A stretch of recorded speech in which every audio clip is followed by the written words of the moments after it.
ఎట్టకేలకు ఎప్పుడెప్పుడా అని ఎదురుచూస్తున్న పూరీ శ్రీ క్షేత్రరత్న భాండాగారం తలుపులు తెరుచుకున్నాయి.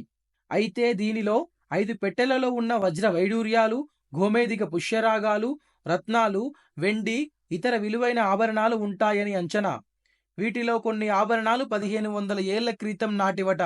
వీటి విలువ ఎంతో కూడా ఎవరికీ తెలీదు. గతంలో 1978లో ఈ భాండాగారాన్ని తెరిచినప్పుడు ఒక జాబితా రూపొందించారు. ఇక ఈ జాబితా ప్రకారం దీనిలో 1231 భరణీల బంగారం, 22,156 భరణీల వెండి, ఇక జాబితాలో చేర్చనివి అత్యంత విలువైనవి ఎన్నో ఉన్నాయి. 1978లో గదిని తెరిచినప్పుడు తమిళనాడు, గుజరాత్కు చెందిన కంసాలీలను రప్పించిన వారు ఈ నగల విలువ లెక్కగట్టలేకపోయారట. మరోసారి 1985 భాండాగారాన్ని తెరిచినప్పటికీ ఎలాంటి జాబితా రూపొందించలేదు. ఇక ఈ భాండాగారంలో అత్యంత చీకటిగా ఉండొచ్చని, అంతేకాకుండా విషసర్పాలు కాపలాగా ఉండే అవకాశం ఉందని ప్రభుత్వం ముందు జాగ్రత్త చర్యలుగా స్నేక్ క్యాచర్స్ ని అందుబాటులో ఉంచింది. పూరీ జగన్నాథుడి ఆలయ క్రింది భాగంలో ఉన్న ఈ రత్న భాండాగారంలో 2 భాగాలున్నాయి. మొదటి భాగంలో 12వ శతాబ్దంలో రాజులు సమర్పించిన అనేక వజ్రరత్న ఆభరణాలు ఉన్నాయి. ఇక రెండవ భాగం నిధి పైభాగంలో ఉంది. చివరిసారిగా 1978లో ఆభరణాలను లెక్కించగా 70 రోజులు పట్టింది.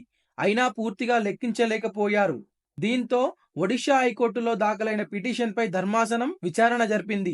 భాండాగారం తెరిచి సంపద లెక్కించాలని నాటి నవీన్ పట్నాయక్ సర్కార్ను ఆదేశించింది. 2019 ఏప్రిల్ 6 నాటి నవీన్ పట్నాయక్ సర్కార్ నియమించిన 11 మంది సభ్యుల బృందం రత్న భాండాగార్ని తెరవాలని వెళ్ళింది. ఇక అక్కడ తాళం చెవి కనిపించలేదు. దానితో రత్న భాండాగార్ని తెరవలేకపోయారు. అయితే మొన్నటి సార్వత్రిక ఎన్నికలలో బీజేపీ దీన్ని అస్త్రంగా మలుచుకుంది. తాము అధికారంలోకి వస్తే రత్న భాండాగార్ తెరిపించి సంపద లెక్కిస్తామని హామీ ఇచ్చింది. అయితే సార్వత్రిక ఎన్నికలలో బీజేపీ ఊహించని విధంగా మెజారిటీతో ఒడిషాలో అధికారంలోకి వచ్చింది. ఇంకేముంది, ఇచ్చిన హామీ మాట నిలబెట్టుకోవటానికి రత్న భాండాగార్ను తెరిపించింది. విశ్రాంత న్యాయమూర్తి జస్టిస్ బిశ్వనాథ్ అధ్యక్షతన 16 మందితో కూడిన కమిటీని వేసింది.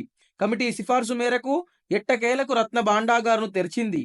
అయితే పూరీ జగన్నాథుడి ఖజానా ఎంతో తెలియాలంటే లెక్కింపు అయ్యే వరకు మరికొన్ని రోజులు వేచి చూడాల్సిందే. నమస్తే మిత్రులారా, జనగణమన ప్రజాపక్షం ప్రజాహితం యూట్యూబ్ ఛానల్కి మీకు స్వాగతం. నిరంతరం ప్రజాపక్షం ప్రజాహితం మా నైజం. నిర్భయంగా నిష్పక్షపాతంగా నిజాలను మీ ముందుంచడానికి మేము సిద్ధం. తాజా వార్తలు, జాతీయ అంతర్జాతీయ రాజకీయ సామాజిక విషయాలు అందించడంలో మేము ముందుంటాం. ఆదరిస్తారని, అభిమానిస్తారని, సహాయ సహకారాలు అందిస్తారని కోరుకుంటూ please do like, share and subscribe Jana Gana Mana.